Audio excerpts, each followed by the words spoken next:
खोपोलीतील मंगेश काळोखे हत्या प्रकरणामध्ये अलिबागच्या पोयनाड नाक्यावर आता शिवसेनेकडून निषेध आंदोलन करण्यात आलंय।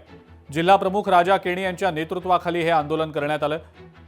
या गुन्ह्यातल्या सूत्रधारांना अटक करण्याची मागणी यावेळेला आंदोलनाद्वारे करण्यात आलेली आहे।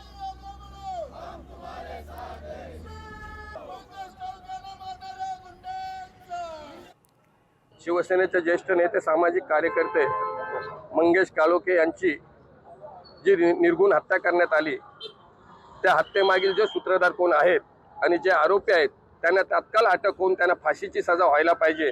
यासाठी जो आमचा आजचा निषेधाचं आंदोलन आहे आणि त्यांचा ह्या मागचा आरोपींच्या मागचा जो सूत्रधार कोण आहे त्याची लवकरात लवकर त्यांना अटक व्हायला पाहिजे। जोपर्यंत त्यांना अटक होत नाही तोपर्यंत प्रत्येक जिल्ह्यामध्ये प्रत्येक तालुक्यामध्ये असेच रस्ता रोको किंवा निषेधाचे आंदोलन आम्ही करण्यात येणार आहे। तरी प्रशासनाला, पोलीस यंत्रणेला आमचं सांगणं आहे की ह्या हत्येमागील जो कोण सूत्रधार आहे त्या सूत्रधाराला अटक व्हायला पाहिजे, अशी आमची सर्वांची मागणी आहे। लोकशाही मराठी ऐका, पहा, जागरूक रहा।